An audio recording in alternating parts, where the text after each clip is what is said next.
mile with weights, so I know the feeling. All right, what up, though? It's your boy Willie Styles in the building.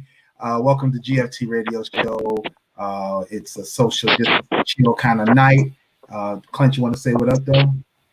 What's going on, good people? You already know it's your boy coming to y'all live on this Thursday, quarantining and chill. I'm still quarantining.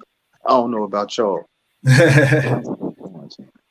Oh, no doubt. I'm halfway quarantining, halfway chilling. I'll be out in the streets, a little bit, just to visit folks, and I spend a lot of time with my kids and everything.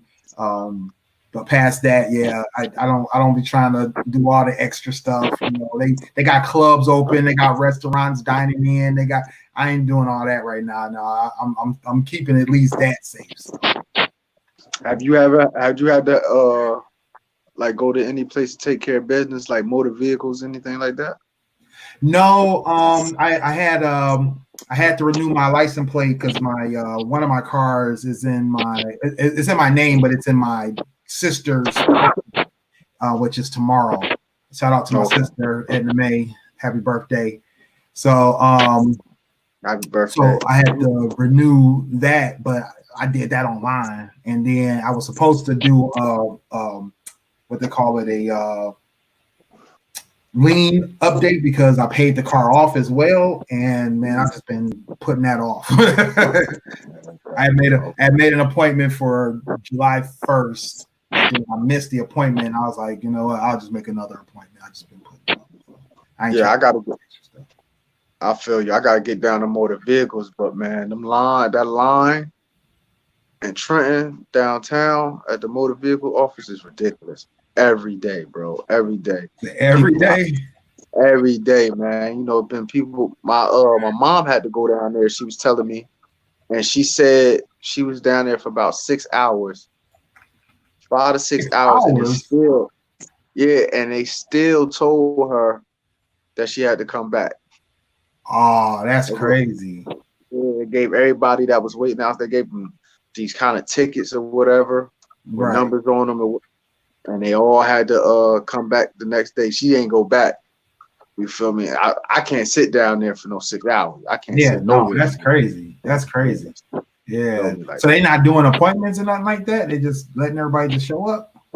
Yeah, everybody just showing up, bro. Everybody just showing up. And I guess those who can't make it in, like say if they couldn't make it in the day, they give them a ticket, and I guess they're supposed to be the first ones in line for tomorrow. Yeah. But man, that thing be wrapped around the corner. That line be wrapped around the corner. I can't do it. Yeah, that's crazy. I know here in Michigan we have an appointment system now, so that way if you need to come in, like they got tons of stuff now that you can do online. But if you absolutely need to come in, you have to get an appointment set, and then there's like so many appointments and so many different locations. We call them Secretary of State here. We're not motor vehicle departments, because we do our voting there, or not do the voting, but we register to vote. We do all of our driving stuff, car stuff, but also there's other things like you got a motor home, you register that there, bikes, all that kind of stuff. So there's a bunch of different stuff we do at Secretary of State. But yeah, the what they call it, there.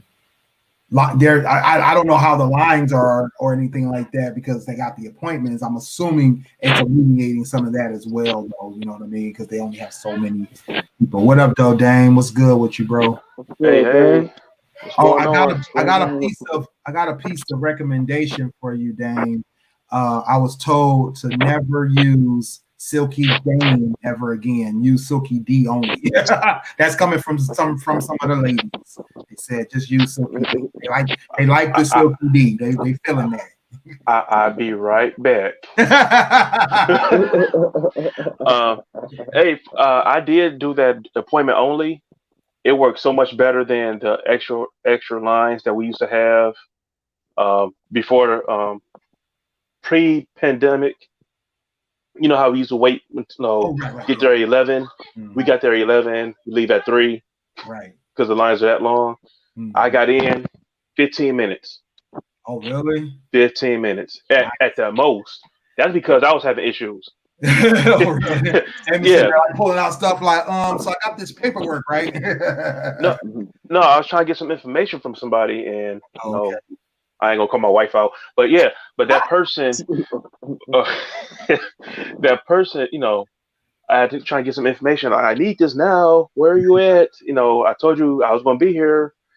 So, but other than that, it was smooth sailing. I like it like that.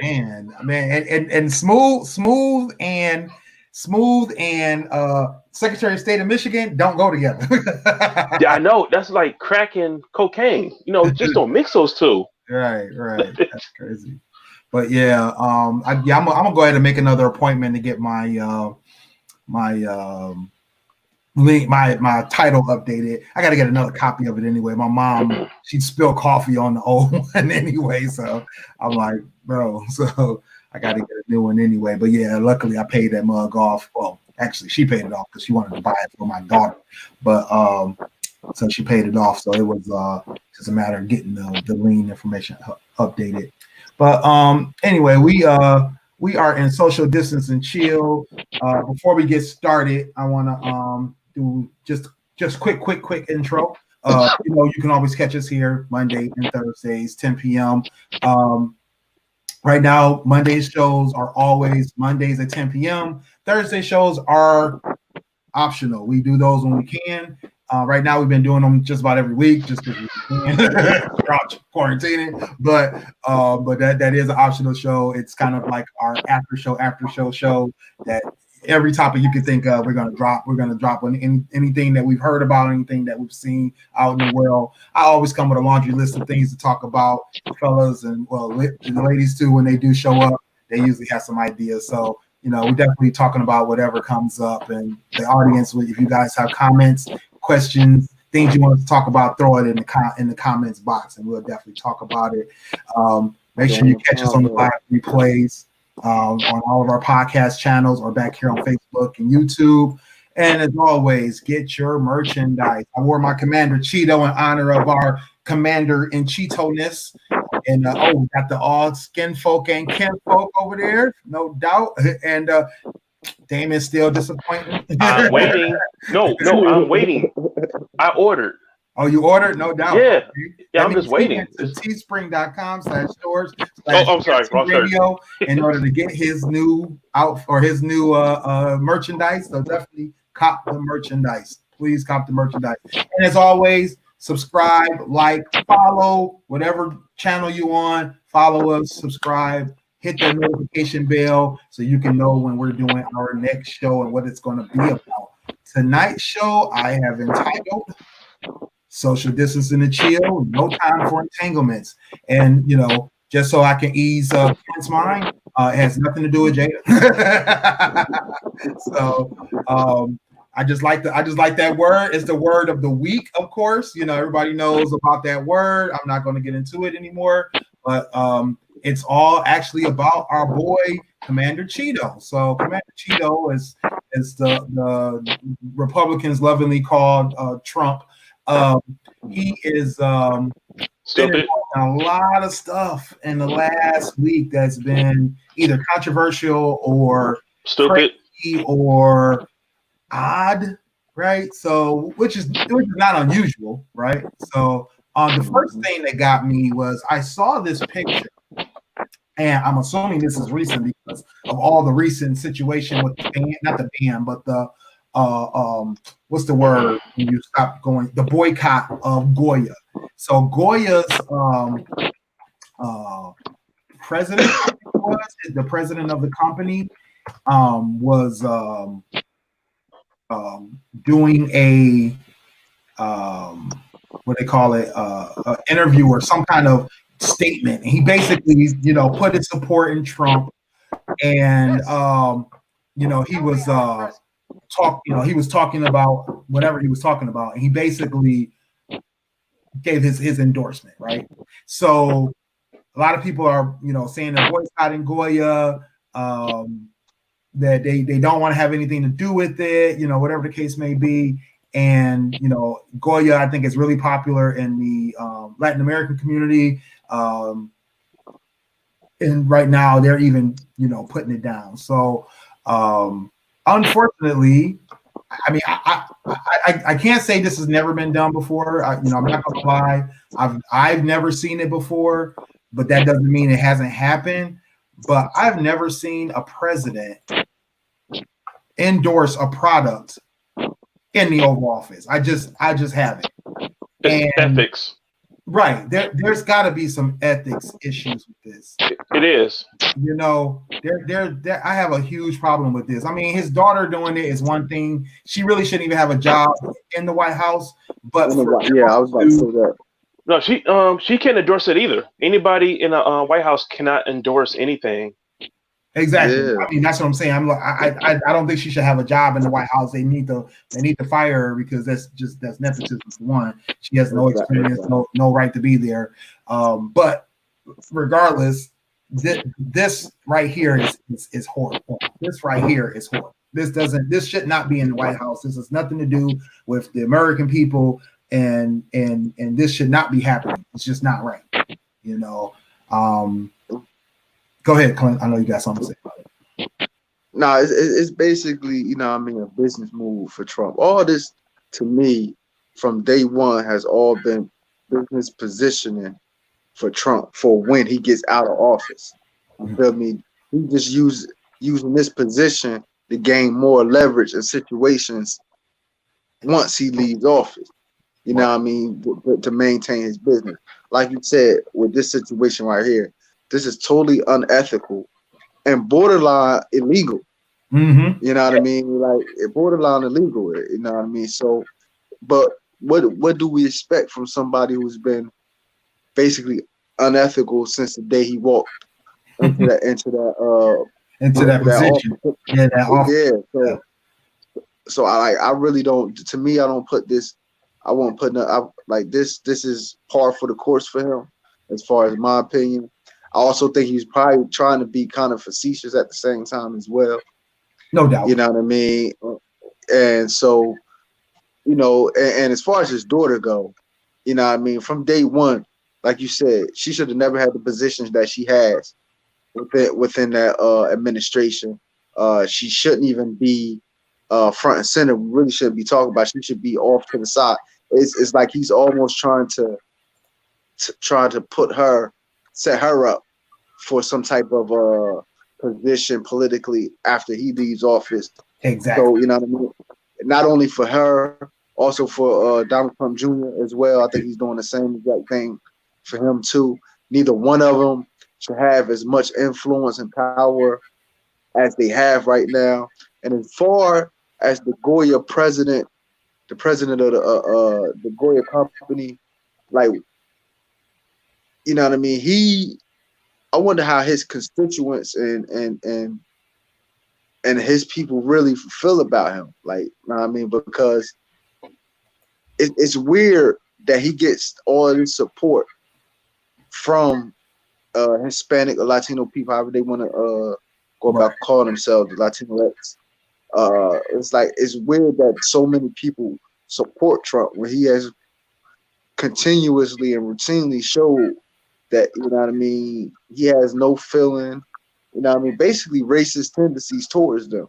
So exactly. It's like it kind of you know what I mean, bewilders me that president for such an organization would, you know what I mean, come out and be full gung-ho supporting. Like, it's weird. But yeah, I think there is a long running affinity to Republican political powers that certain like you said, Latinx or maybe, I don't know if it's Mexican, I don't know if it's all Latinas or how that works, but I have seen that there has been a traditionally large support for Republicans from that community. But like you said, in the Trump era, it's kind of odd because we've seen Trump not look to be in their best, look to do things that are in their best interest, or to push forward the agendas that may be helping their people or their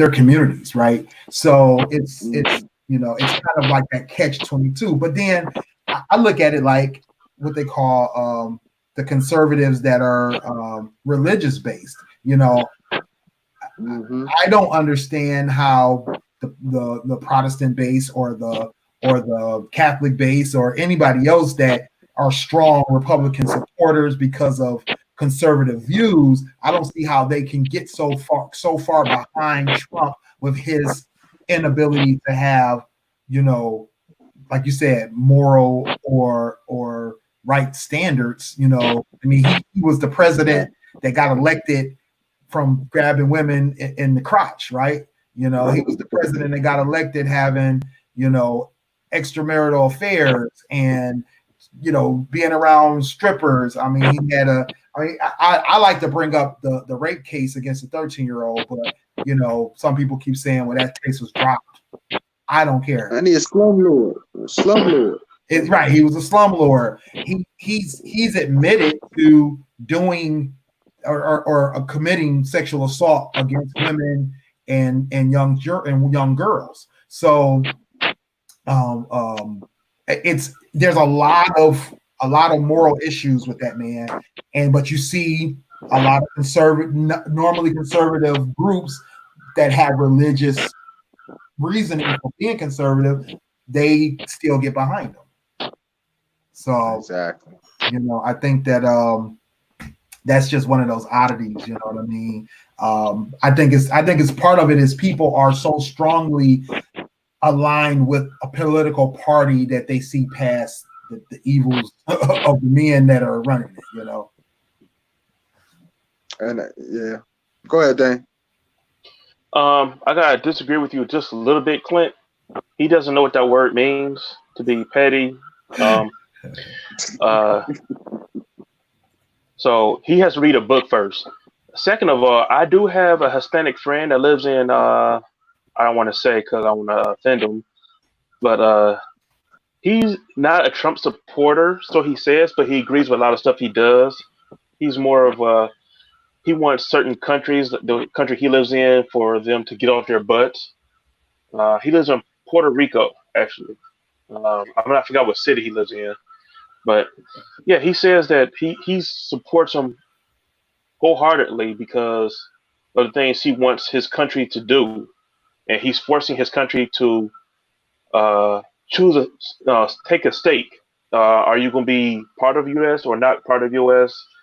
And his mother feels the same way. It's like for some reason the Hispanic community leans toward Trump for some reason. I can't put my finger on it. I tried to listen to him, try to understand where he's coming from, because I don't want to be offended and I don't want him to feel like I'm just ragging on the guy. But he feels that Trump's being unfairly treated. He's not looking. He can't see it from our standard, our side, as I would say. He's not empathetic. Mm-hmm. You know what I'm saying? Trump isn't empathetic, and a lot of his supporters aren't empathetic. They can't see past what they're going through. And that's why we have our spike number. Our numbers are going through the roof as far as COVID, because they want to. Our leader doesn't wear a mask, so we're not going to wear a mask. No, it's our God-given right. It's our constitutional right. They don't care about what the other person is going through. Wow. Yeah.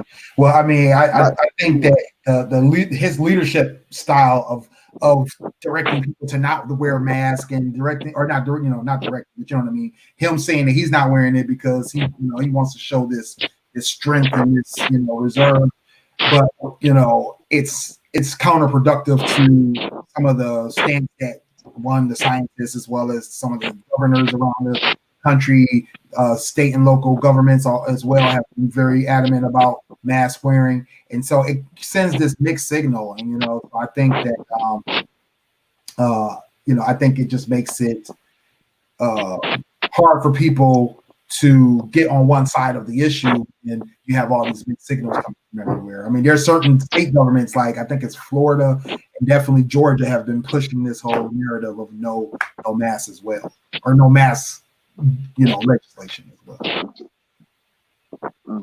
Back to Dane's point, and to a point that you made earlier, Will, is party politics has a lot to do with how, like you said, the Latin community or portions. I want to say portions because I want to be clear about something. That's why I wish we had any of our Latino listeners out there want to join in this conversation. We would love to have your input and your education on this topic, because from what I've learned and from one thing we have to do is like with us, we always say Black people are a monolithic group, but all Latinos and Hispanics aren't a monolithic group either. So I want to point that out and make that clear, right, that a lot of them, not all of them support Trump or all of them are Republicans, but a large percentage of them is, so to speak. You know what I mean? And I don't know why they tend to run to the Republicans. I wonder if it has to do with their country and the politics from their country. Mm-hmm. Quite possible. And yeah, so when they come here, it tends to line up with what they have been accustomed to. And I wonder, does it have a lot to do with Catholicism? Because I notice a lot of Latinos are Catholic. Yeah, that's true. Yeah. So I'm pretty sure that has a lot to do with it. But so I just did some quick research here on Wikipedia. Sorry, it's the only thing I can find at the moment.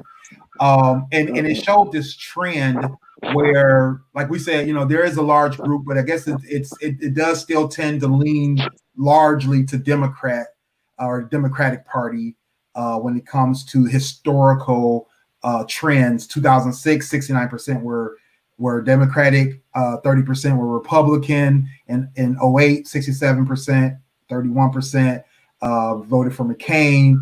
2010, 60% were Democrat, 38% were Republican or voted for Republican candidates.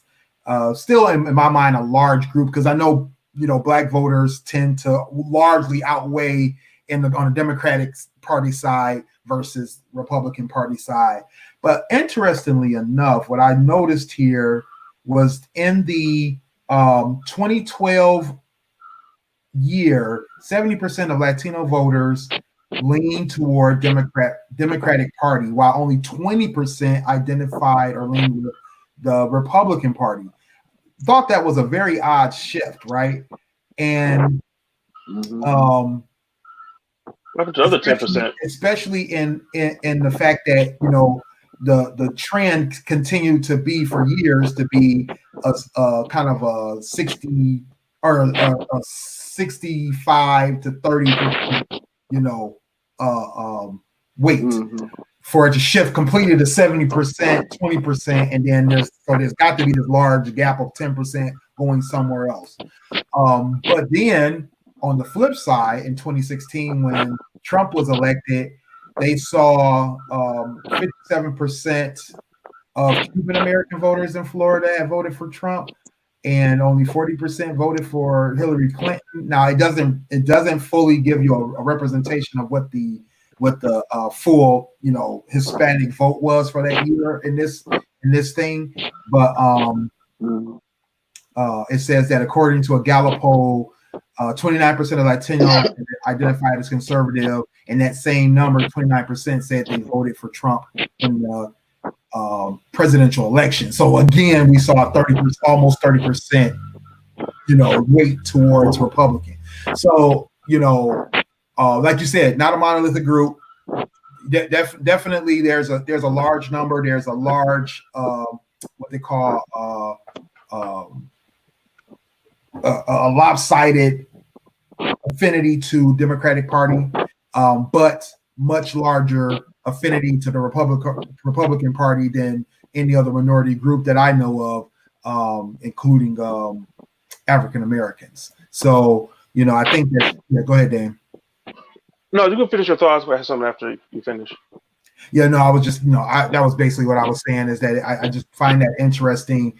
especially when I think in a lot of the party, like you said, the party politics, there's things there that would attract them, of course, but then you would think an administration that was going to be built on tearing down things that but then again, we could only be guessing, you know what I mean, that immigration is high on the Hispanic radar, right? We don't know for sure. We think that, but Exactly. it doesn't mean that's true. You know what I mean? I have a friend of mine who's Hispanic, and his thing is gun open gun laws. He's like my people love guns, and we love to be able to have them freely. He's like in religion, and he's like heavy into religion, and that's what brings us to Republican, because he's a Republican, or he leans toward Republican. So it's like he's like, yeah, these things attract us, but one of the things with the immigration is that he actually was for stricter immigration laws, regardless of who was affected, be it other Hispanics, be it people from Europe, be it people from Middle East or whatever. He was still, for stricter immigration laws. Now, I sent you something right before the show. I didn't realize how late it was. It just dawned on me. It's on. I don't have my phone next to me at the moment. Let me get back to you. On Instagram? Yeah, so anyway, I think it might be on Facebook. It might be on your messenger. All right. Check your messenger. All right, go ahead. What's your comment? No, I was just thinking how how Latinos, they have their sides, but outside looking in, I don't see any infighting as far as them putting each other down if they have a preference of candidate or for a president or somebody who is serving as a president. But for Black people, for some reason, we, like Clint said in the past, we have the self-hate where we just dog our own race. Like, like that sheriff, like that, that Black sheriff. Now I found it. You found it? Okay. This goes along with his comment. I hope I'm sharing the right screen. There. Okay. Y'all almost got my thirst trap. My bad. Yeah. Like these people here, when it comes to just picking a side, that's one thing. But when you tear down your own people in a process of picking a side, I don't see a lot of other people doing this. Maybe it's just me outside looking in, and we're so much closer to this right here. Yeah, you're right. But the one thing, it goes back to the point, Black people are the only one that consider themselves like one whole group. You feel me? Like, we the only people that think just because we see another Black person talking, they represent us as a whole. We're the only group that get embarrassed by one person talking, and we, you know what I mean? Kanye. Like, yeah, like, but you see what Latinos, all of them don't look at each other the same. We're the only, to be quite honestly, in our ignorance, meaning not knowing, we lump all of them together. Right. You feel me? When they don't consider all of them, somebody from Mexico may not be the same from somebody from Nicaragua, but we think just because they look alike, they're the same. And okay, well, they must think the same. And they must have the same values. Right. And be honest with you, that's not really the case. They don't look at themselves. So we do that to each other, thinking no matter where we are from, no matter what area we're from, what region, that we all have the same wants, needs, and requirements. Exactly. So, so somebody, you could pick a random Mexican American may say something, and that doesn't mean that somebody from Puerto Rican descent or from El Salvadorian American, they're not going to take offense. They're not going, because they're going to be like, yo, they don't represent us. Meanwhile, in our ignorance, we sitting there thinking, wow, why they ain't mad? Why all of them ain't mad? Well, all of them don't consider themselves the same. You feel me? But with black people, it's like, that person could be from West Bubble, like he could be from a whole nother country, really. But if he black and he associate himself with Black Americans, then guess what? We gonna think he represent us all, and really he don't have no qualifications to represent us all. But but like to Dane's point, we do that because we're so, be honest with you, we so damaged. Yeah, we damaged, and we got this savior complex as a whole to like we need a savior. So when we get somebody that got some type of stain, some type of Nick Cannon is a perfect example of this right now. Mm-hmm. In my opinion, you feel me? A lot of people had was riding with Nick. Like I literally watched the interview with him and Professor Griff when he made those comments, and I watched that last week. You feel me? I thought nothing of it when he made them, but now you see, when Viacom fired everybody, a lot of black people got, what came to his defense, but then I noticed today when he issued his apology, a lot of black people felt let down. Oh, he did apologize? He apologized today. Allen Iverson apologized for posting the picture with him and Farrakhan. You know what I mean? Like they, and I had to tell you, I was a little bit disappointed. I was highly disappointed because, I felt for the banana in the tailpipe. Like, we put these dudes, power to the black people. He always doing things for us. He always speaking out for us.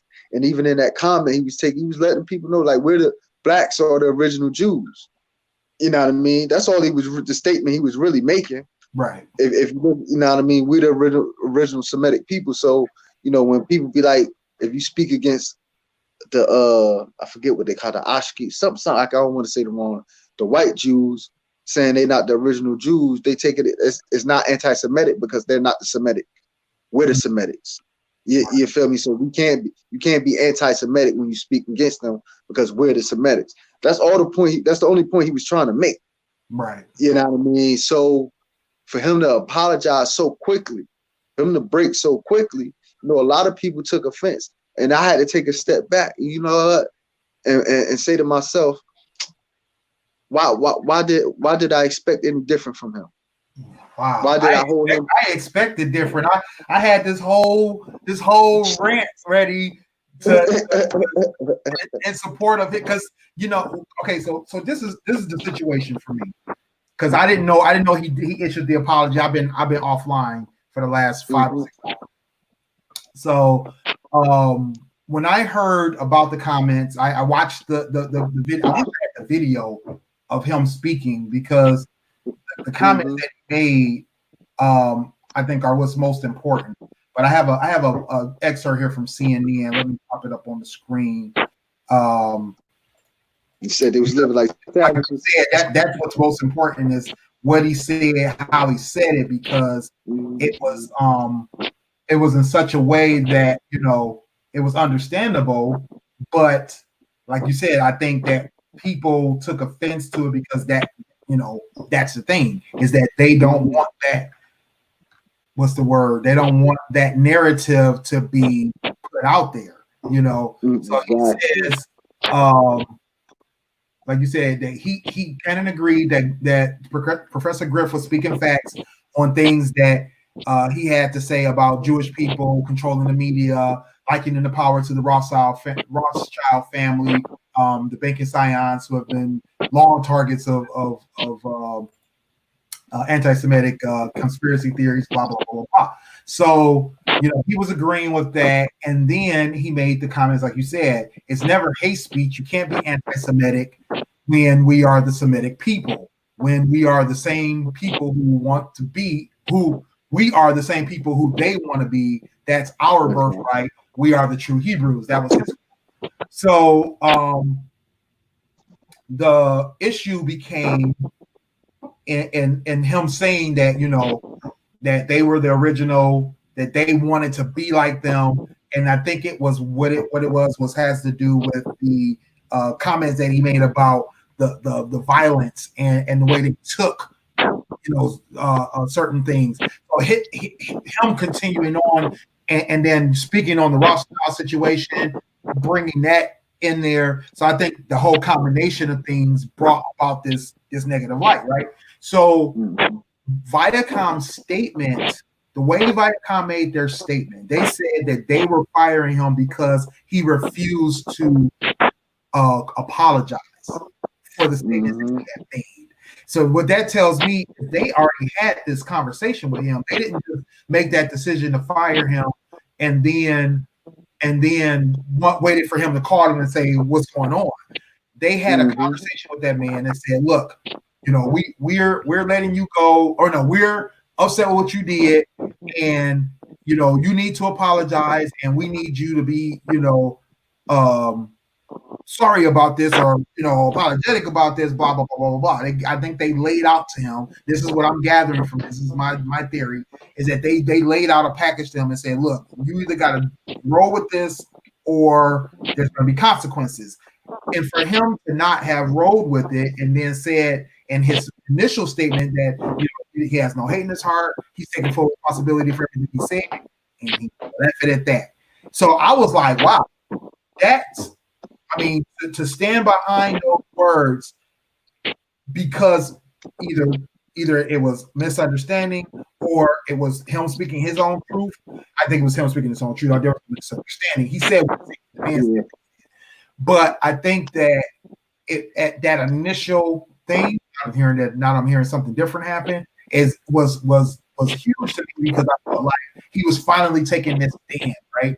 So I was going to show, and this is what really kind of throwing me, because Rizza Islam was, even like you said, was really defending, about taking this stand, because nobody else would have done that in his eyes, and he's right. You know, a lot of people would not have done this, but you know, so this was Rizza Islam's statement here, where he mentions that, you know, how does a Nickelodeon child star have more balls than most so-called celebrity gangsters?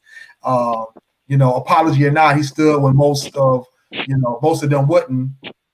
And then as well as now, was this written after the apology, or was this before the apology? This was after apology. This is actually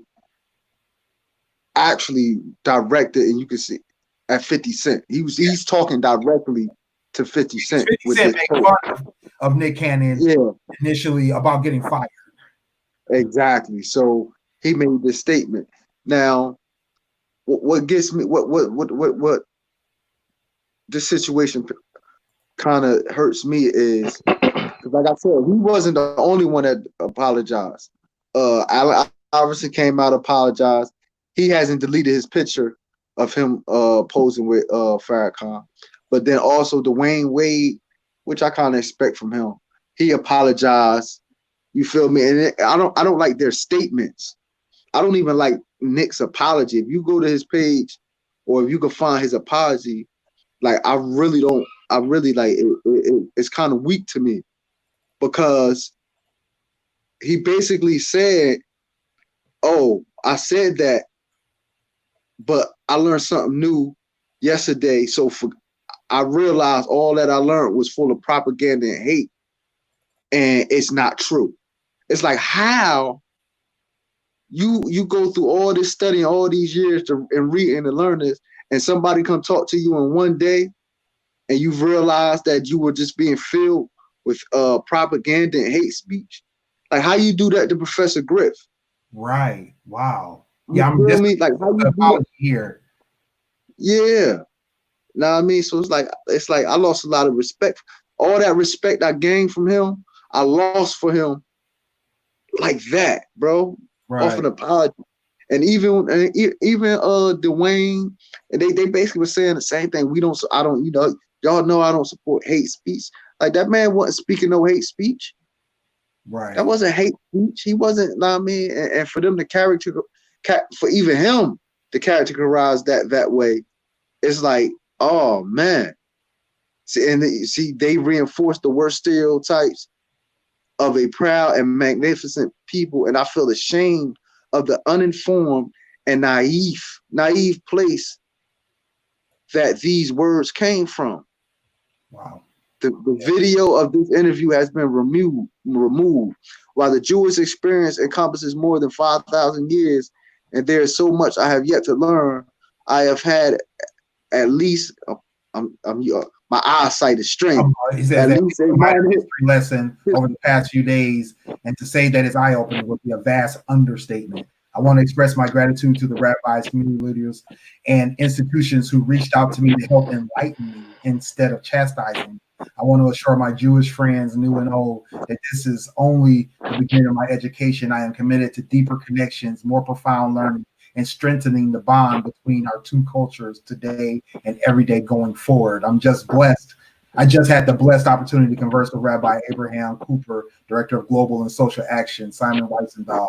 My first words to my brother was, I apologize for the hurt I caused the Jewish community. On my podcast, I use words and reference literature I assumed to be factual to uplift my community, but instead turned out to be hateful propaganda and stereotypical rhetoric that pained another community. For this, I am deeply sorry, but now together we can write a new chapter for you.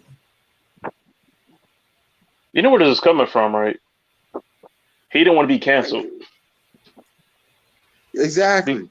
Because I understand.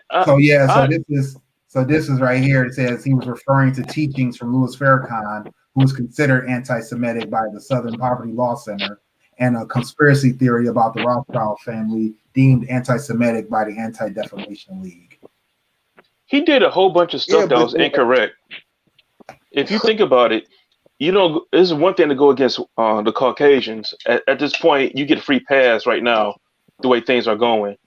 But you don't go against the Rothschilds, and you don't talk ill will against those of the Jewish nations. Those things don't go together. You can't win with that. The Rothschilds are the most powerful family in the world. I don't even want to talk about the Rothschilds. I don't even want to bring up their name actually. Right now. like I'll be right back. So no, but I understand his apology. No, man, understand that he does preach a little on the line of hate from my standpoint. But I understand his apology. He probably did mean that he didn't mean to. He probably is grateful that the education he did get, or somebody actually, instead of chastising him, actually like, hey, you know what? Let's have a talk. You know, because it could go a whole another way. It could have went left field for him to. Go ahead. My only point, not to cut you off. My only point is for them they're using Louis Farrakhan as a scapegoat. Because all that information, like Louis Farrakhan didn't just make that information. That isn't his information. You feel me? That isn't something that Louis Farrakhan thought up. Oh, we were the original Jews, and you know what I mean? That's history. You feel me? Like that's not Louis Farrakhan. And you know what I mean? Even in his rhetoric, see that, and that, even if he is condemning and referencing Louis Farrakhan as hate. And the words he just used after you was just praising that man, that they could make you break like that, I can't respect it. I can't. That mean what you were saying. You were just saying, you feel me, for clout. Now all the corny for them, all for 50 Cent right now. See now I have an issue with Reza, because now 50 been calling Nick a corny. Right. And a clown. You feel me? For the longest, way before this, he always been calling Nick corny. And guess what? In my opinion, this is my personal opinion, and this does not reflect GFT Radio. Now, I just want to let everybody know. You know what I mean? I take full responsibility for this. You feel me? He's being a clown, and He buck dancing. He's being, to me, this coonish behavior. All this turban, all this, you doing all this for black people. Now, soon as some pressure hits you, you cave like that. That's coon, bro. That's cooning to me. Because you was only doing it for personal benefit, for personal gain. Right. And now once your personal benefit and that gain is being questioned, I'm sorry, black folk, I can't really go in like that because they threatening my livelihood. Like, come on, man. And you know, and that's what I was impressed about during his initial outing on this. Was like, oh wow, he's not apologizing. He's saying he's going to stand behind his words. I'm like, wow, you know, I was like, because I looked at it as an opportunity. You know, I'm like, you know, yeah, it's one thing to have this. I mean, you can't, you not to say you can't, but you really can't in show business. You can't truly be anti-Semitic and then still have a career in show business, but you can make a stand, right? And you can say, look, this is how I feel about this subject here. And so long as you frame it properly and you don't attack somebody, I feel like you can make that stand. And it doesn't have to be in agreement with Viacom or anybody else. And then you can say, look, I don't need the rest of y'all. I can go do my own thing. I can have my own company, or I can partner with somebody else who will stand behind me, and we can make this happen regardless, right? And I think this was an opportunity for him to do that. Now, I'm the type of person, you know, like you said, I believe in the facts of black people being the original man. I believe in, you know, most of the white faces we see in depictions of biblical and ancient just say Jesus figures are just say Jesus and just say Jesus. Well, be it Jesus, be it Moses, be it whoever, you know, all the white people that they like to show that came from those 1600s pictures that were really just, you know, Spanish and European kings and princes. You know, I understand that that's all false, but there is a history that those people do have, right? I don't know what the history is. I don't know how that all works. I have not studied it, so I don't have a comment on it. You know, I think the problem he had was he attacked their origin story, right? He basically attacked what they felt is their origin story, and they have a long and complicated story, right? So for these people to be standing behind their right to claim that birthright or to claim that that history, it's going to take a lot more than Nick Cannon to get past that. So you have to take your stand where your stand can be supported. You can get the support. Everybody knows original man came from Africa. It's common sense. Egypt, all this other stuff. It's part of Africa. We all get that, right? And I don't think anybody disagrees with that. The problem is when you start bringing race into it or color. The problem is when you start denouncing others, when you start pulling away from people's rights and their views and their religion. I mean, that's one of religion and politics are some of the things you do not take away from people, and you do not go after people for. Because they will come right back after you. And when they have power, they will use it against you. So that's one of those things that, you know, if he really wanted to stay in that business, yeah, he needed to take a lighter stand on it, right? But I definitely agree with you, Clint, is that, you know, him super backtracking. Bro. It definitely shows that either A, he was never serious about his stand. He's never serious about his beliefs, or B, you know, he's just that afraid to lose his money that he's willing to compromise his own belief system, right? You know, not to say I agree with everything he said, not to say I agree with what he was trying to do. I'm just saying that I felt like that was it took courage and it took a lot of gumption to say, you know what, Viacom, that's fine. this is how I feel about it, and this is how I'm gonna roll. And it's like, that's good. I mean, that's good for him, you know, and especially shows that he stands behind his own words. That's why I tell my kids all the time: if you're gonna make a statement and stand behind it, because somebody's gonna call you on it. Like, they're gonna call you on it, and if you can't stand behind it, then you're gonna have problems. You know what I'm saying? Because you need to be able to either explain yourself or be able to back it up. Because other than that, you're going to fall down. Somebody's going to take you down. And that's what was happening to Nick Cannon. I think he felt the powers that be taking him down, but he didn't have a backup plan. You know, that's all this is telling me. He didn't have a backup plan. No, I was just thinking out loud. Well, thinking, is this could be the reason why Michael Jordan never took a stand while he was in playing days up until recent time. I'm thinking that maybe we could have been too harsh on Jordan, or because we wanted that voice of somebody powerful like Jordan to say anything, but he never took a stand for this particular reason. I'm just asking a question. Right. I mean, go ahead, Clint. Because we did a show about this, about our celebrities required, or I mean, to speak up. Yeah, I mean, and you know, my stance was on that at the time was no. So like, I never had an issue with, you know what I mean, is it their responsibility? With great responsibility comes great power. Like, nah, like, you know what I mean, their opinions are no more important than ours. You feel me? We got to stop that hero complex, that savior complex that we need people to speak up for.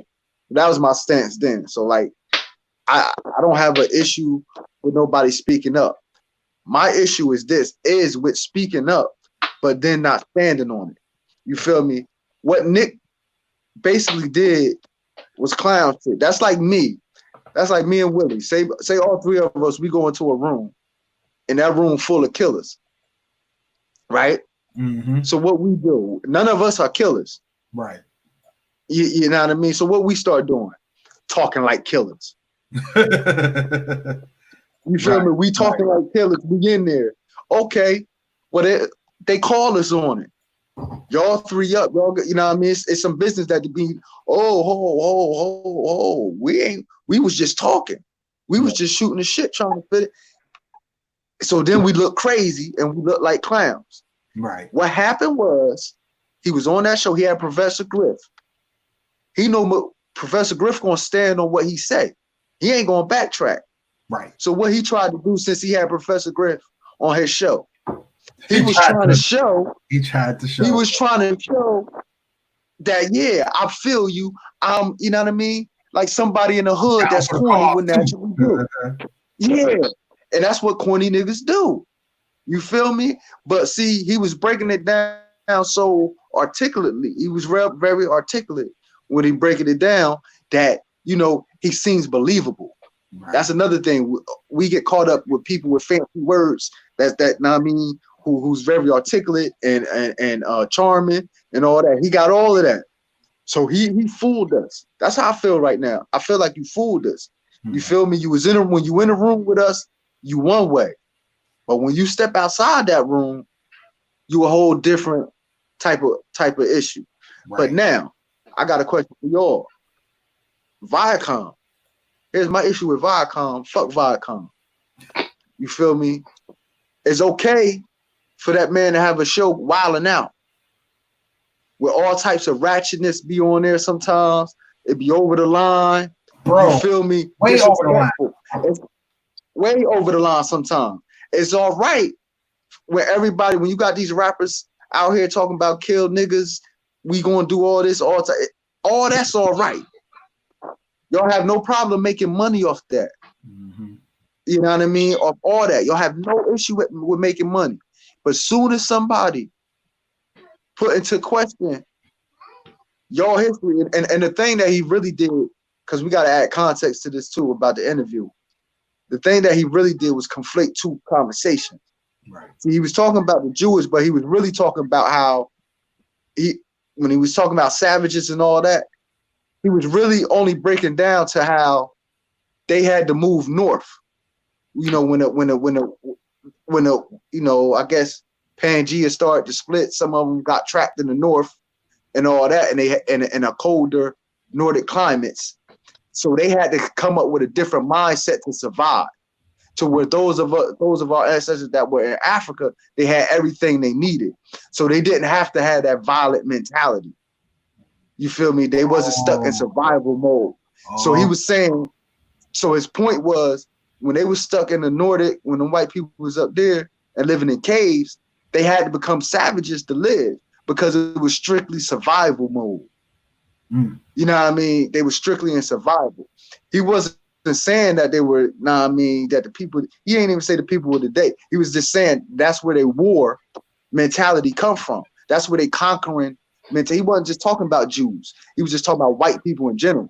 He was like, that's where they, if you go into Europe and all that, there was all these wars and always fighting, is because that's what they were trained to do. That's what they trained themselves to do. You feel me? Due to their climate, their circumstances. He wasn't really just saying, oh, they killers, they were born that way. He was really saying like circumstance, the world, the climate, and what they had to deal with made them that way. You know what I mean? That's all he was saying. Okay. You feel me? So when they say that he was calling Jews savages, it's like, nah, y'all trying to combine two conversations he was having at the same time. Right. You know what I mean? Yeah, but I think that was a misunderstanding of what was going on in that conversation.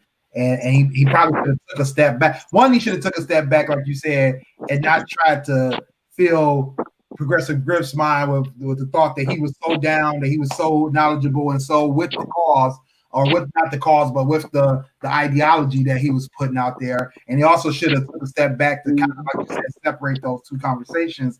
Because, I mean, it's easy to do, right? You could be talking about one thing and you get into another conversation talking about another, and then things kind of get mashed up. This internet is not forgiving, and people will call you on stuff that you were not trying to say. Like a classic example for me right now is what's his name? J. Cole's new single, Snow on the Bluff. And in the song, he talks about what's the girl's you know the girl's name that was No Name chastising him. No Name. So No Name was No Name was chastising him and a few other rappers about their non-activism or their response to the activism that was going on. And in the song, his comment in the song was basically like, the things that she said, he understood, and it made him question himself. Then he says, but the queen's tone, blah, blah, blah, blah, blah. And people took that as he was saying that her tone, she was putting herself up as a queen over him. And I'm like, I don't think so. Even if he was trying to make it a double entendre, his comment was clear that he was referring to her as a queen, and that he was saying that, but her tone was chastisement versus upliftment or trying to help him understand. It's basically what Nick Cannon just was making the comment of, is that come to me and help me. Don't chastise me. Don't make me feel lesser than. I already feel horrible. Come help me. I already realized I did something wrong. Somebody's already chastised me enough. Now you come in with the education. Help me. Don't chastise me. That's what he was saying. And I think that people took it so far left that it was ridiculous. You know what I mean? And I just think that that happens, especially when you're in the public eye, especially when you have multiple perceptions, multiple interpretations of what you're saying. People look so deep into certain things that they add to it or they take things away. Like I said, in his situation and what he was talking about, it was basically, what's the word? It was basically, like you said, two conversations he was trying to have. And they decided to make it one big conversation and say, okay, well, you did wrong because you said all this about this upon people, and you just wrong, right? And be it good or bad or indifferent about what he said, the thing is that people will take and run with whatever is put out there in the media, or whatever is put out there on Shade Room, or whatever is put out there on TMZ. They'll take that and they'll run with it. They won't look back. They won't even look back. They barely read the articles, let alone try to listen to your apologies or your rebuttals, because they want the quick, the easy, and the juicy, and then they're gonna go with that. Dave Chappelle, that's one of the reasons why he quit his show. He had came against the writers and the FCC a couple of times because he could say the N-word on his show when it was hot and popular. But then he came against a skit where he actually gave this example. He came against a skit where the FCC said, you can't use this skit because it's offensive. Like, why can't I use it? Well, you use this derogatory word, and you can't use that word. We'll also use the word N-word, no nigga, but I'm not that either. So there's a lot of, like, Viacom, they got a lot of balls to do what they just did. I mean, it's their right because it's their company, but don't be hypocritical about, what you see and what you put out there, then fire somebody for the same, worse, I guess, for something that he put out. Right. Like Dave Chappelle, he stood his ground. So, and that's why he could do the stand up he just did. What was it? 848. 846. 846. Yeah, because of that stance he took. You feel me? And that ridicule he took back then allows him to get on that stage and be able to say whatever the fuck he want to say now. Mm-hmm. You know what I mean? Without repercussion, because he took that stand and he stood on it. Right. You feel me? And he knew and he believed in himself. He bet on himself. Now, granted, it doesn't always work out that way. My thing with Nick is he shouldn't be hurting for money. I don't want to count another man's pockets. But best believe we done seen that man since we done watched him grow up. You feel me? Right. He a couple years older than me. He about almost y'all. You know what I mean? He just a couple years older than me. Easy, Clint. Easy. I mean, y'all just a couple years older than me. You feel me? Y'all just a few years older than me. Right. But he you know what I mean? So he shouldn't be broke. So money shouldn't have been. I mean, when you get a certain amount, how much money do you really need? After like I said, right? How much money do you really need? Yeah, that's true. You know what I mean? So like, if I got I've been broke my whole life, brother. I got $10 million in the bank. I'm talking reckless to everybody, baby. That's generational wealth for me, in mine.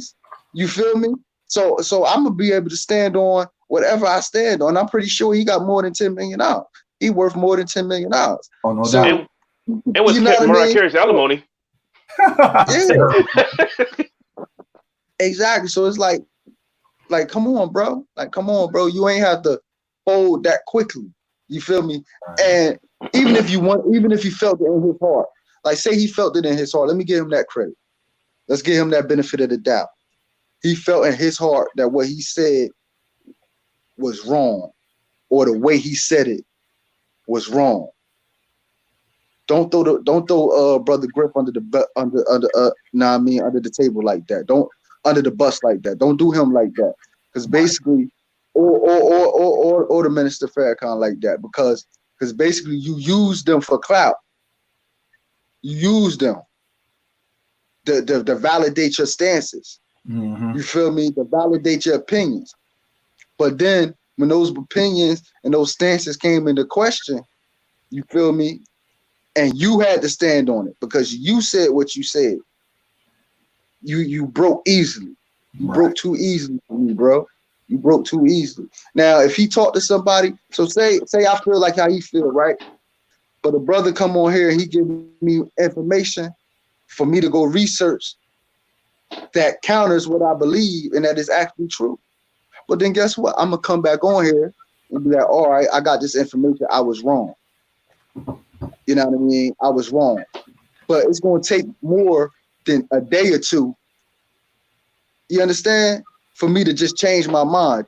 Like, it took me all these years to build the stance I'm on. Right. You know what I mean? That I'm willing to stand on. You know what I mean? It took all these years. But in 2 days. I know, right? In 2 days, I gave it up. Like, come on, bro. Yeah, that's like, come on. If I tell you I believe in God. I didn't see that coming in 2 days. I definitely didn't. Yeah. That's like I believe in God. I'm a Bible. I got this Bible with me all day, every day, for years. And then somebody be like, "Oh, yo, you know God ain't real, right?" Oh, what? We ain't real. Who said so? Man, they was on the internet. I watched this thing on the internet. They say it ain't real. Oh man, I don't believe in God no more. Like how much did I really believe in God? Like how much? You know what I mean? So like that's how I feel with him. It's like bro, all that stuff you was doing, all this, like man, nah, man, go ahead with that now. Now I'm looking at you sideways. Right. Now I'm looking at you sideways. You know, I had a conversation what you just said about God with somebody years ago. He asked him why he like kind of switched up religions and stuff like that.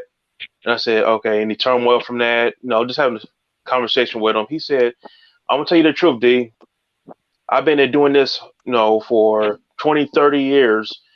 And when you switch up like that, you're going to lose a piece of yourself in that process because I've been raised in this, born in this, and I lost everything that was associated with that back then. And when you switch up like that, like Nick Cannon did in 2 days, that means you really didn't believe it. That's not the leg you were standing on, because it takes a lot for your beliefs to get changed like that. And within 2 days, I don't buy it. Yeah, no, it definitely, it's not that much talking in the world to just totally change your mind. I can see it giving you some things to think about, and you'd be like, dang, okay, all right, I feel you. And yeah, I'm gonna go do some research. I'm gonna see where I got this from, and then what this is, and then blah blah blah. And give me a couple weeks to get all that together, because I'm employed now, so I don't have shit else to do. So you know what I mean? It's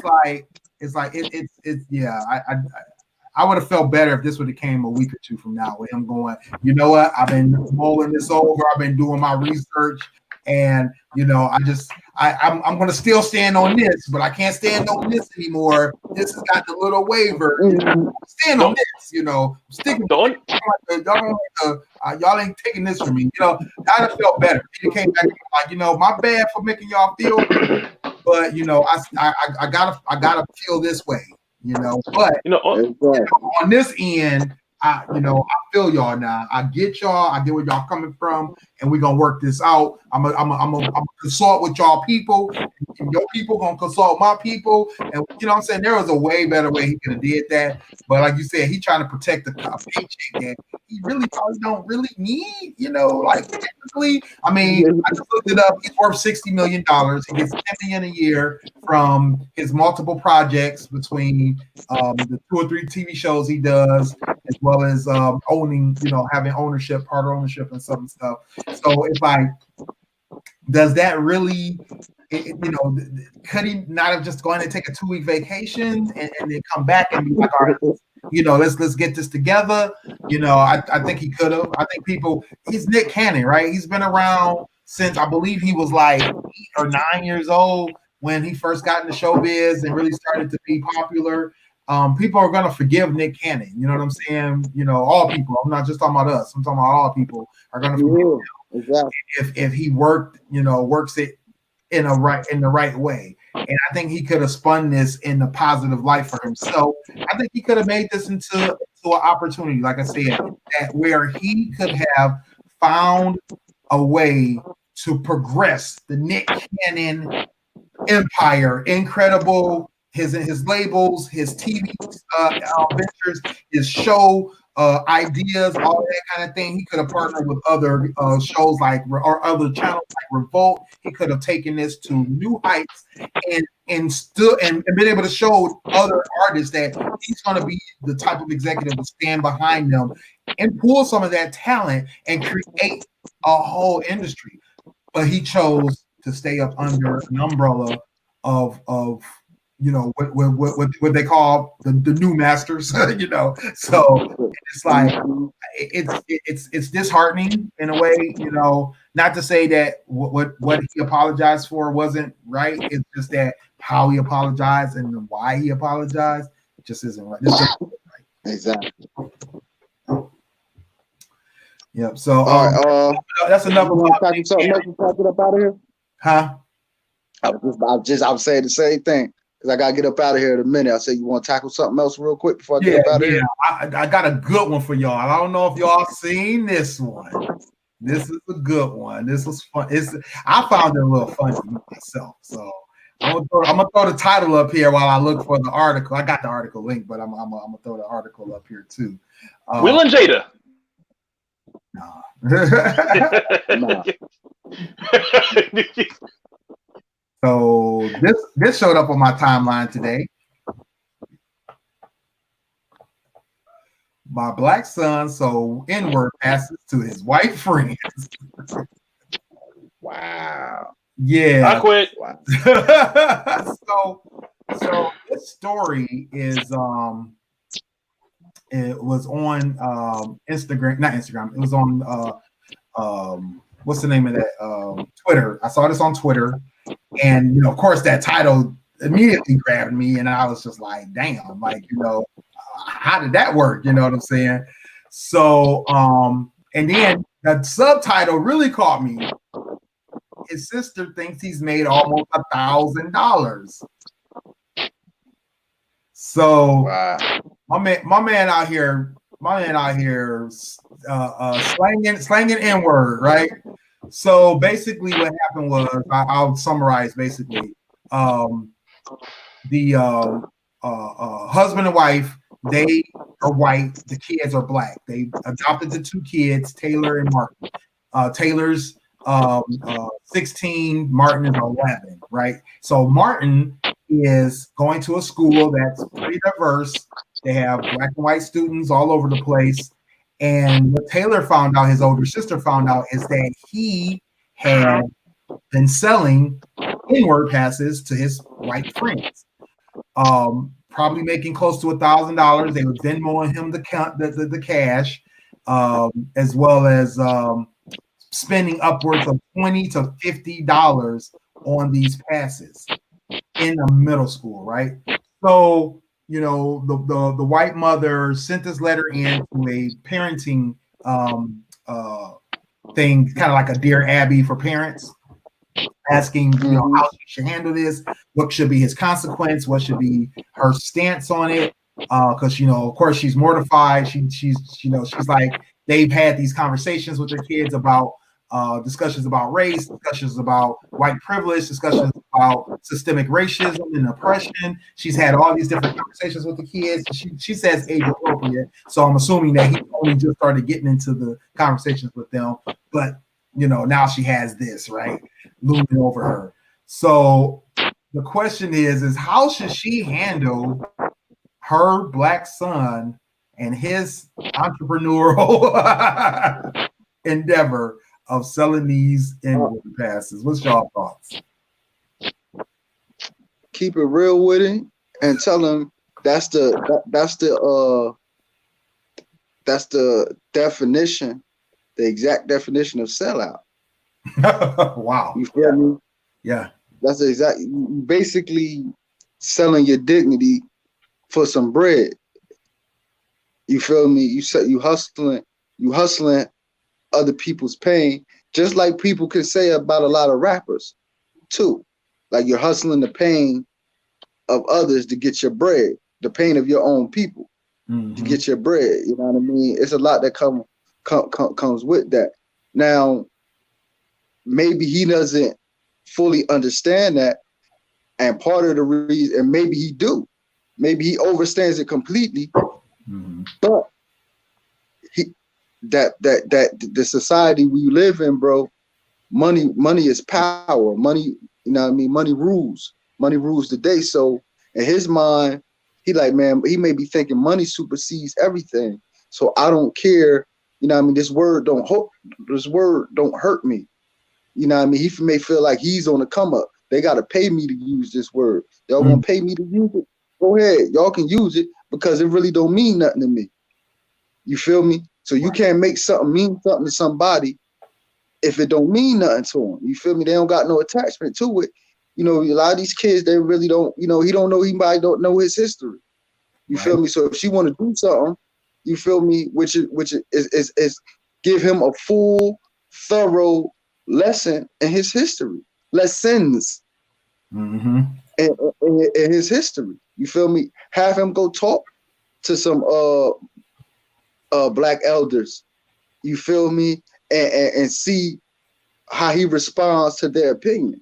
Now, if he doesn't respond to it, if he just brushes it off, then you know what I mean, you know what, you know what I mean, he a lost cause at this point. You know, it's just strictly about the bread. Right. You feel me? So when somebody's strictly about the bread, they'll do anything, and they not to be trusted. You feel me? Now, how old you said he was again? 11. 11. Now, like I said, I'm gonna cut the young man a huge break. You feel me? 11, raised by white parents. You feel me? And I'm pretty sure in a predominantly white environment, you feel me? He may feel like, you know what I mean? It's a couple things that can go with this, bro. Yeah, it may be a money or it may be a defense mechanism. Interesting. As well. Good point. You know what I mean? I'm gonna keep it real. From a dude who went to a school where I had to fight, I got suspended for 10 days. My freshman year, because I was in a predominantly white school, white boy called me nigger in the 10th grade. He was in the 10th, I was in the 9th. You feel me? I'll never forget that. You know what I mean? His name was Chris DiLorenzo. You feel me? I'll never forget that. You know what I mean? I you know, he popular white boy too. You in trouble now. Everybody knows. Yeah, so like, you know what I mean? Trust me, I took care of it. You know what I mean? Like it was. At the end of the day, he understood. You know what I mean? Everybody understood. I'm gonna fight for mine, and I had. You know what I mean? So, but it's a pressure, bro. It's a pressure. You know, one time I had one of my teammates on the basketball team there. You feel me? We playing everything, joke. We in gym, and as he walking away one way, and I'm walking away to another way, he going to the locker. I hear him whisper back with his boy, nigger. Wow. And this is after, bro, we was joking, playing, having a good time. You feel me? And I'm sitting there, and it took, you know, and I had to really process what was happening. I'm like, damn. And before I knew it, I was up on him with a lock inside a sock in the locker room. Like, bro, you just called me a nigga? Like, what's good? Like, I'm almost practically in tears. About to crack, like, nah. And then, you know, he got, nah, bro, you know, you my, nah, we friends. I don't feel like, I'm like, bro, like, I swore I just heard you go. I'm like, I would do something to you right now. You feel me? I had the sock, I had the lock in my hand, bro. And he like, nah, Clint, nah, we friends. You know, I'll never do that to you. Try to give me a hug and everything. Wow. So I'm like, damn. So I'm like, damn, these white people really that, like these motherfuckers really that scary and that fast. You feel me? So right. I don't know if he experiencing that and he trying to, you feel me, get through it and take ownership of it, or trying to get around those feelings. Exactly. Yeah, I see. You said it perfectly. Take ownership of it, like you said. That's the perfect way to break it. Right. You feel me? So, but what she need to do is give him a thorough lesson, and if he is find out if he is being bullied, find out how uncomfortable or comfortable he is in his schooling situation, and you feel me, start there, because yeah, it can be about the money. It may sound crazy, but it could be a lot going on. It could be a lot going on. True that. Dame, you got a comment? I wish you'd have let me go first. I had a non-serious response to that. Like, if I was his mother, I'd give him a high five and like, how much money you make. But but after listening to Clint tell his story and listening to he's selling the N-word and he's 11 years old. That means he knows the ramifications of that word. He's articulate enough to know what that word means. Mm-hmm. True. Because nobody sells words. Nobody sells anything unless they know the value of that word. Yes, yeah, I'm about to say it's the value. Yeah. That has a value, and he understands that. He fully understands. There's not that there's value to the word, but there's value to the permission. Yes, Yeah. and like, oh, I can capitalize off this. Mm-hmm. He is living the American dream of capitalism at this point. Right. He knows what's going on. No, I'm not sure if his parents, his step parents, foster parents, whatever, have taken the time to talk to him about it before this happened. I'm not sure the circumstances of him and his sister's upbringing prior to living with the couple. I know what I got now is my now adoptive daughter. She takes more to Caucasians because she was fostered by Caucasians for the longest. Oh wow! So it takes a little doing for her to be comfortable with blacks. When we first adopted her, she was kind of uncomfortable with me, and even though me and her mother was in her life most of the time, but it's been like over a year before she saw us again. That's when we adopted her, and so I'm not sure his past. I'll have to know more detail about his mentality. He's always been with them. He was a baby while his sister was 5, and now they're 11, and he's 11 and she's 16. 16. So she's older. Okay. Yeah, the daughter's older. The daughter's older. He's always been with those parents. So I'm not sure what kind of background he has or how much knowledge he has for his own race. Like, do they take him to the hood every once in a while? Like, hey, sounds like cornbread. They don't immerse them. They say they have age-appropriate conversations, whatever that means, right? Because that can mean anything, right? Right. They said they speak on race. What was the thing they mentioned in the? Let me put this thing back up on the screen. They mentioned they have We've had honest, open, age-appropriate discussions on race, our privilege, and how messed up the systematic oppression and racism in our country is. So what that tells me is that they more than likely have had these conversations with the daughter, but the son probably didn't get as much of that conversation, being that he's only 11. Because I know how I would feel about my 11-year-old in an area that doesn't probably present. Racism doesn't present itself. It would be hard to describe it for him at that age if I didn't understand it myself, right? You know what I'm saying? Like me, I could tell my 11-year-old, and I think I told my son, I explained it to my son more like when he was like 9, which I felt like was late, but he lives in an area where that's not a huge thing, right? It's a thing. I'm sure it's there, but it's not a huge thing. So it's like, it's like, okay, how much do I really need to explain to you? When he was 7, 8 years old, I started showing him, movies about racism, movies about, trying to make it where it's not too scary, but where it's scary enough. You know what I mean? And then as he got to like 9, we had conversations about, racism and things like me getting, racially profiled in stores and stuff like that. 11, 12, 13, we're having a conversation about police brutality and stuff like that.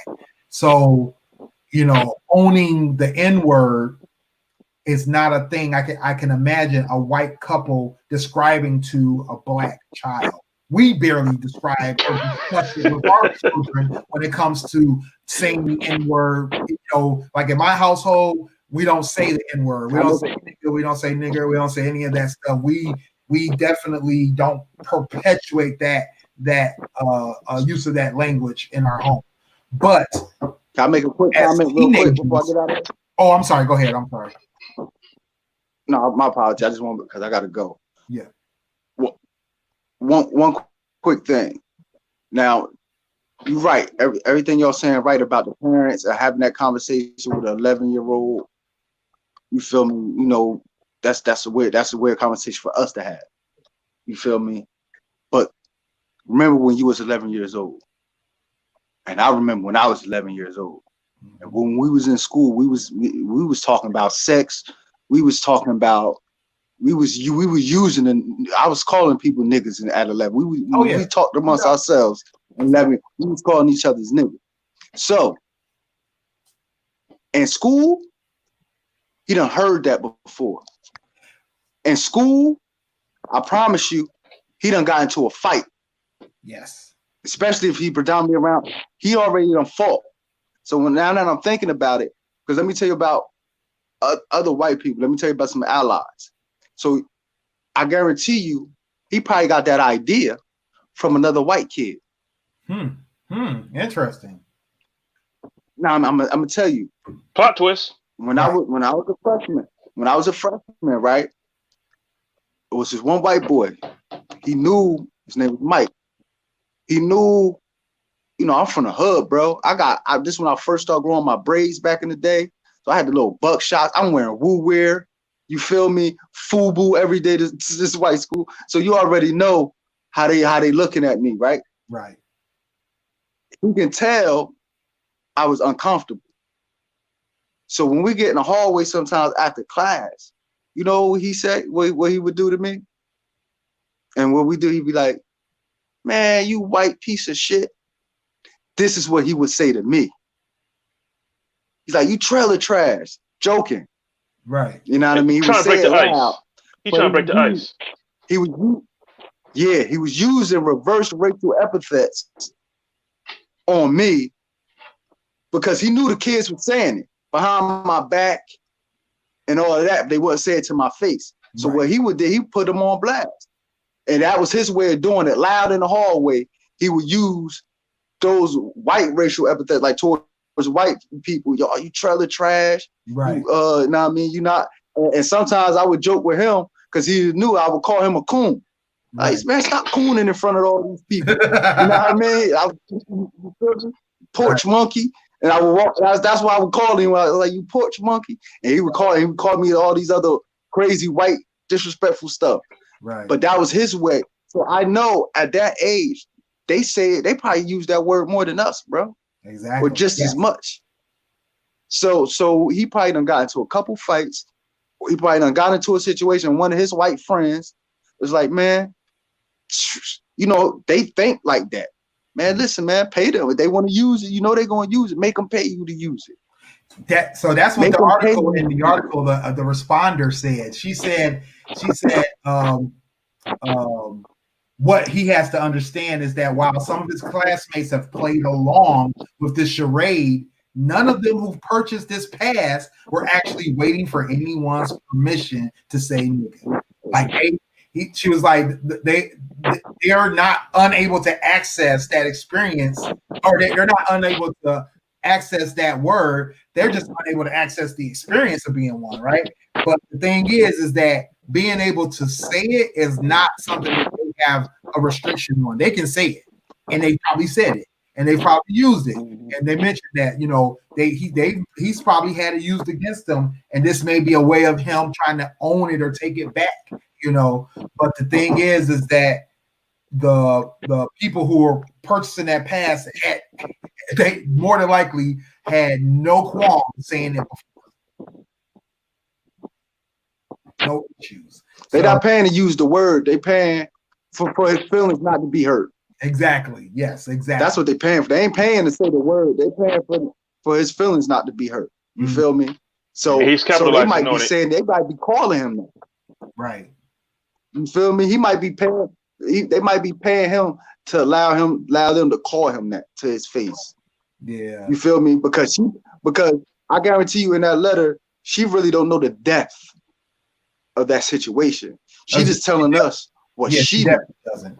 You could tell. Yeah. But I gotta go, fellas. Much love. This was a dope show. You know, yes, you already know people out there. Y'all know where y'all can hit me up on my blog, kingstruth.com. Y'all can find me on Twitter at eTrentonGroomy. Instagram, a King's Truth 609. Snapchat, I'm hardly on there, but it's a King's Truth. And I'm everywhere. Holla at your boy. Know what I mean? Much love. Join the conversation. I'm gonna see y'all Monday. Appreciate you, Smooth. Appreciate you coming out. And, see you on 4, bro. All right, y'all. Appreciate y'all, brother. Hold it down. Sir. Be safe. All right. So yeah, the thing I was about to say was, the other part was that, the responder also mentioned, just as Clint did, that, he needs to have a Black mentor or a Black adult, such as a godparent, a neighbor, that he can have a conversation with and get a reminder as to how people are treated and talked about with that word, as well as why he has very little to gain and a lot to lose from cheapening his people's experience just to make a quick buck, right? And I definitely agree with that his actions definitely don't speak to someone who understands the ramifications of the use of that word, or understands the history and the pain behind white people using those words against us. But then they also mentioned that it would be interesting for them to check and see, maybe go through the daughter, through Taylor, to find out what's the response from Black kids in the school. What do they feel is happening with the sale of the N-word, as well as how they feel about its use being used around the school by white kids who have paid for this pass. Where is this at? This is, this is like an anonymous letter. So, okay. Yeah, the letter was sent into the Slate. If you heard of the Slate magazine, they have a Slate website now, and it's part of it's called Care and Feeding. It's a parental experience blog that the Slate has, and it's like a parental advice column, basically. So yeah, I'll post the link in the show description later, so that people can check out the article, check out the response. Definitely some good information in the response. Basically, kind of in line with what Clint was saying, but more in depth. Some more extra information I thought was good. That mother's definitely going to need to be able to address the things that happened with her kid there. Man, I mean, I feel like in that situation, I kind of felt like you too, though. In the movie, I was like, "What? Like he's selling it? Dang, and he making money off of it?" No, but I enjoy your entrepreneurial spirit, but don't sell the end. Good job. It's not. All right. Like it's like, don't do that again. Like, stop. See, I don't know if he knows the ramifications of what he's doing now. Right now, he's looking at it short term, long term. I'm not sure if he knows the ramifications of his actions, because we didn't even know what we were doing when we were growing up. We were saying it exactly. Just throwing it around. It's like whatever. But hindsight, look at my childhood. It's a lot of stuff I could have did different. Oh yeah, no doubt. A lot of stuff. We all. But can I throw a tough I got there for you? Yep. This is funny. Not funny. The girl's been in jail since May. 16-year-old, I believe, for not doing her homework. Oh, no, that's not funny at all, dog. No. Here in Michigan. Story on that? Yes. And I'm like, man, if that was me, I'd be dead. They'd probably put me to death the way I didn't do my homework. Right. Yeah. Because it's like, sometimes I'm like, you got any homework? No. Right. Homework? What's that? Like, you never have any homework? I don't know. Right. Did he give us none today? I'll check. I did it. I did it on a bus. We went down our trail. I did it on a bus. Right. So this is crazy. Like, yeah, this is in Michigan. This is at Birmingham Community Schools, or Birmingham Public Schools rather, Groves High School, And I know the that's young that lady too. I heard, not her, but according to the petition that I signed, the young lady was what's the word? She was, oh, what the heck?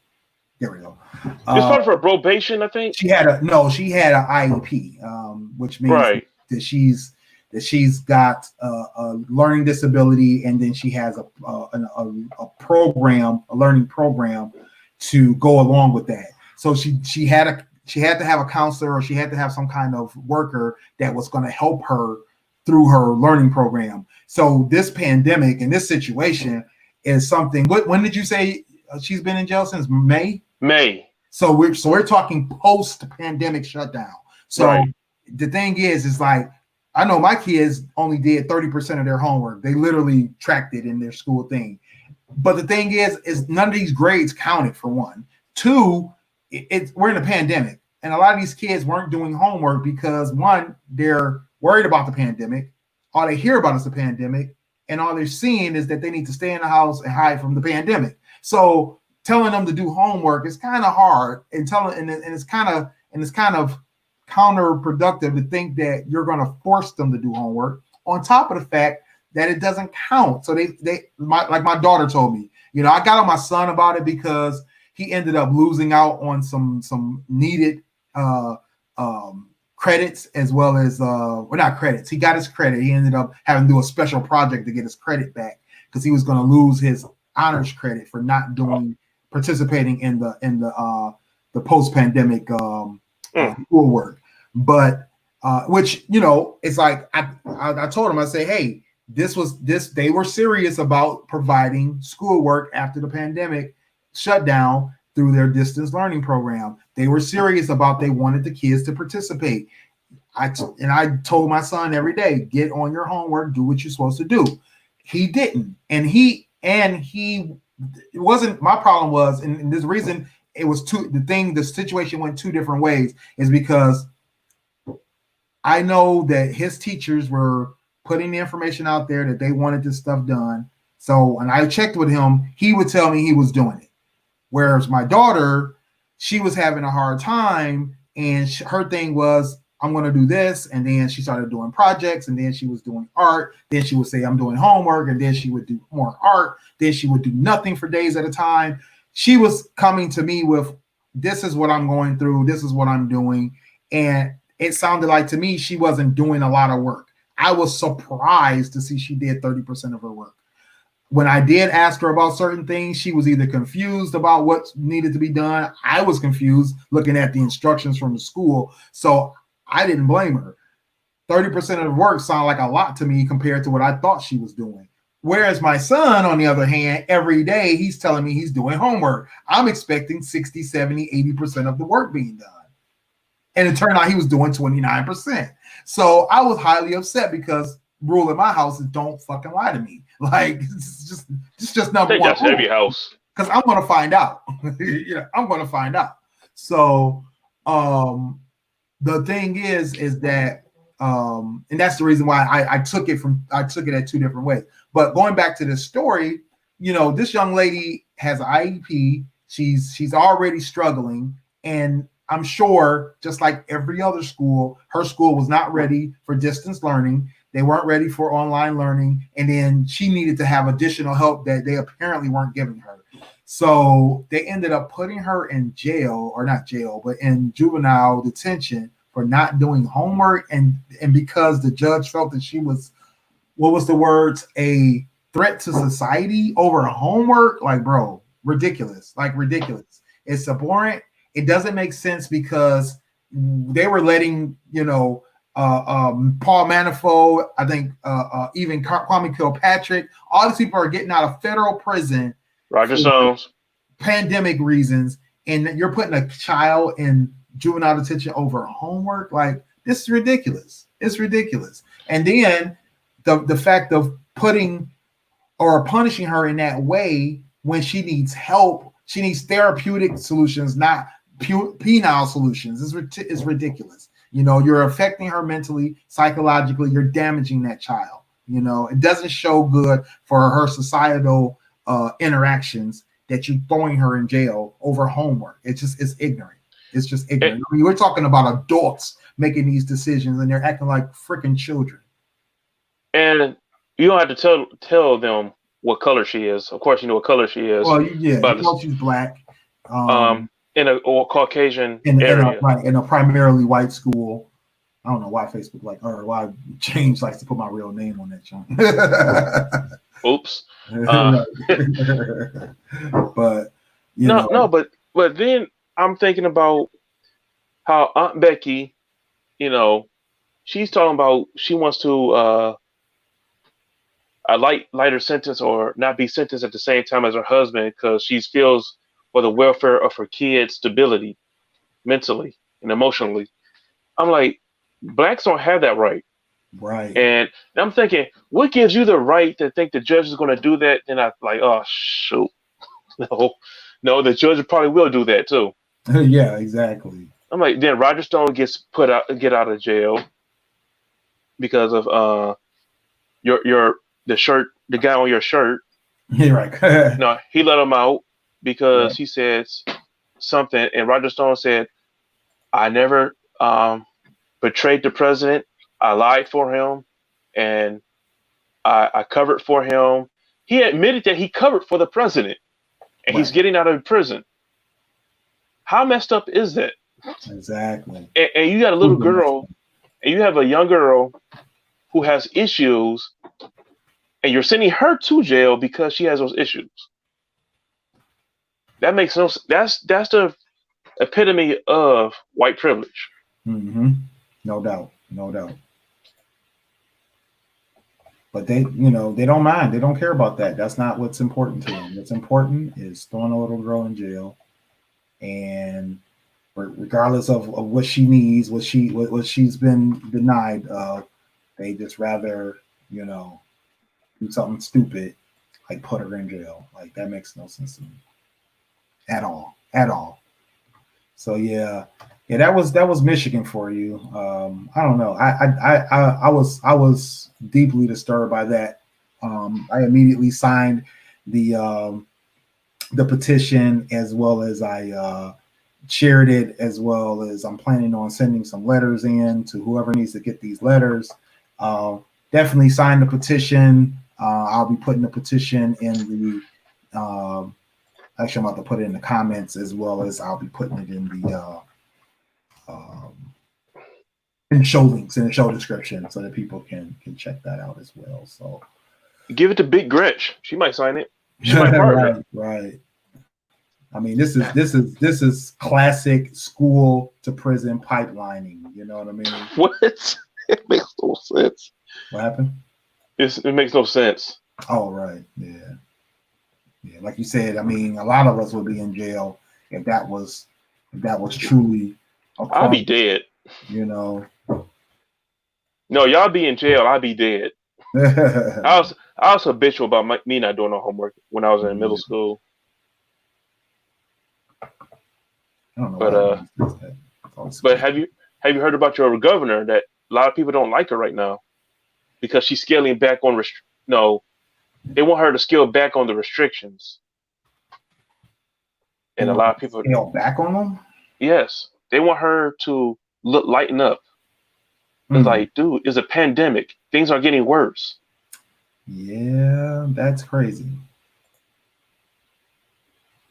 Yeah, that's real crazy, because and not to say that it's horrible here, because we definitely don't have as bad as Florida, where there's 15,000 new cases every day, but 10 to 15,000.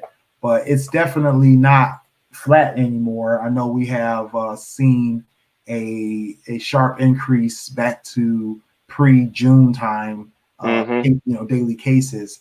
And that was another thing I wanted to talk about. We didn't get to was I know Trump decided, or the Trump administration decided, they no longer wanted the CDC to receive the hospital data from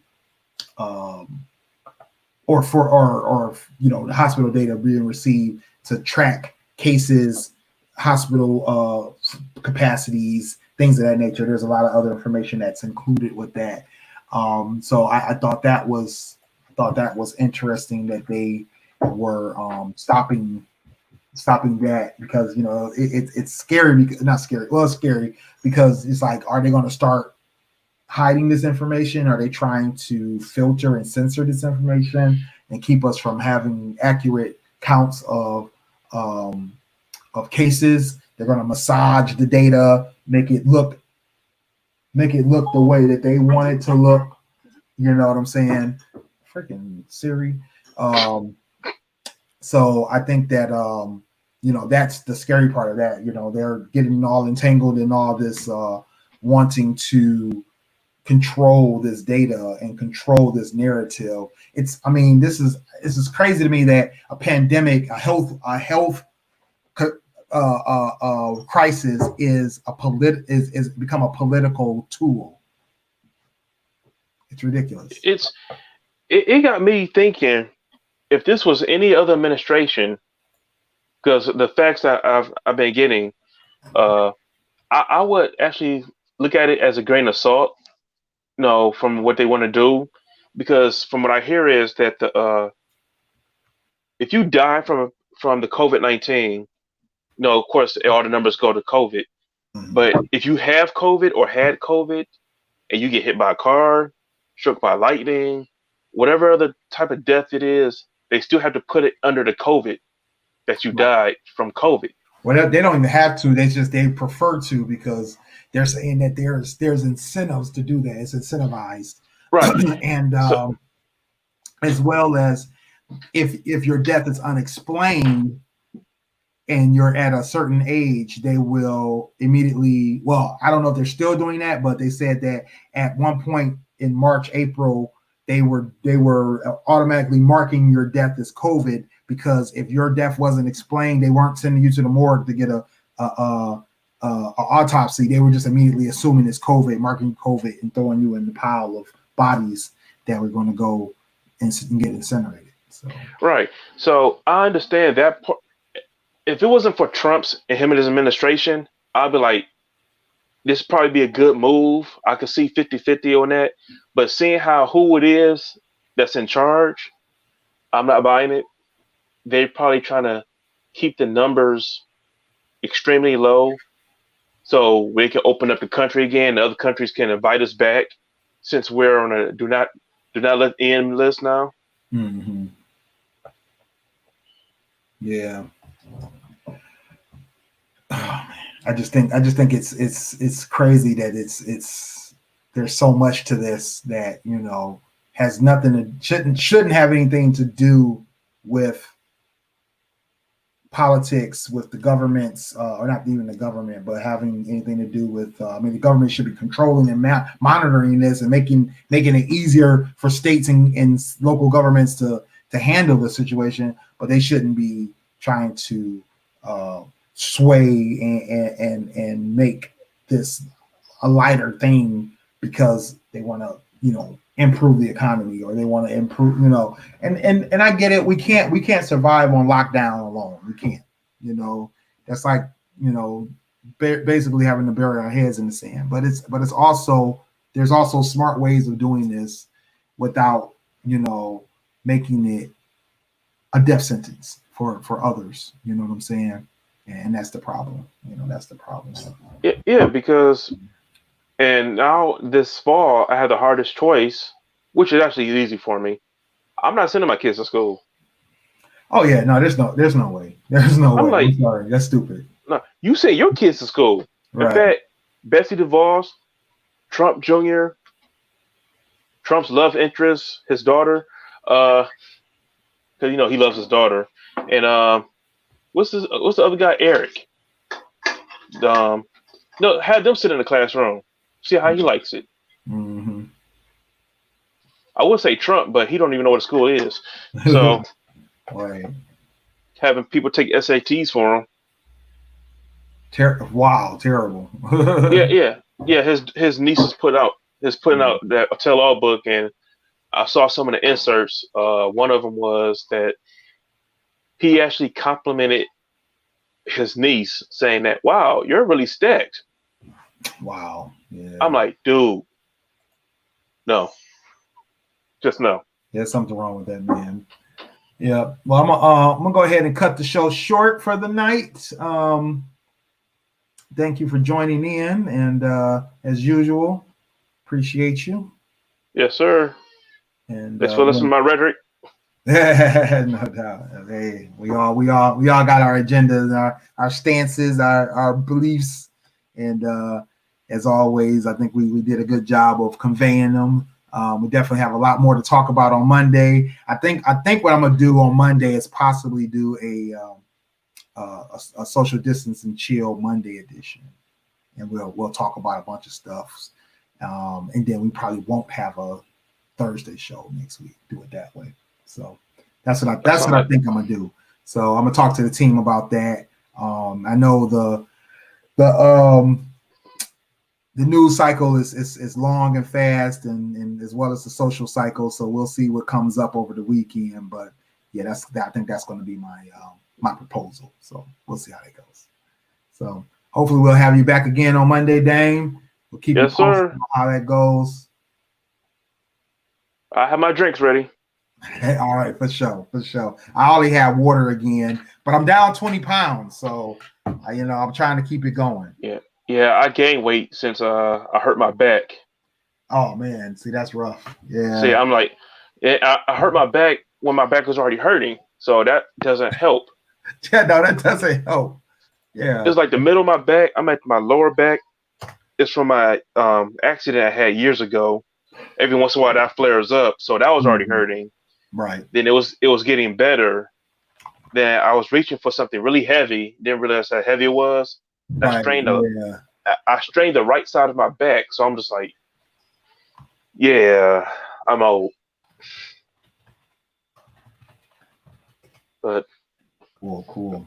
Nice seeing you, fellas. All right, sir. Nice meeting you, Clint. Yeah, we'll have Sunny back on Monday. I'm sure she had some business to take care of. So as always, we gave her the night off. And then as always, we'll be back here Monday, 10 p.m. on YouTube, on Facebook. Make sure everybody checks us out on our live replays on Facebook and YouTube, or check out the audio replays of our Monday shows on Spotify, iHeartRadio, Stitcher, Google Play Music, Apple Podcasts, SoundCloud, and Blog Talk Radio. So definitely check us out, or check out those audio replays. Get your merchandise at teespring.com/store/GFT Radio. Shirts, t-shirts, hoodies, what are they called? Tank tops. We got tons of different types of apparel. I think masks either are there now or they're coming soon. I saw it was coming.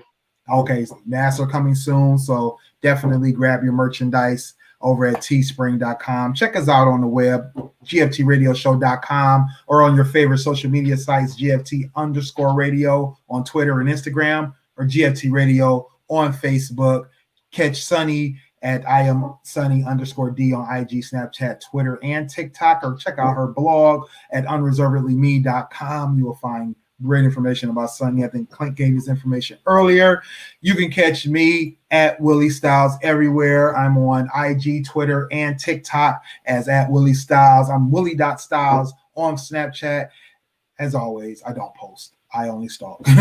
Or visit me at stylesradio.com, where you can check out the latest music that I'm checking out. I'm trying to check out Juice WRLD's Legends Never Die. I'm also trying to check out the posthumous what's his name, the Woo album. So I'm definitely checking those out. So you might see some new entries on there. Actually, I think I did just post a new entry from Legends Never Die. So check that out on stylesradio.com if you want to listen to that, or williestyles.info for all my links. So get at me. Anyway, this is GFT Radio Show. Good night. Thank you. Join the conversation. And like and subscribe. Hit the notification bell, wherever it's at over there, and on YouTube.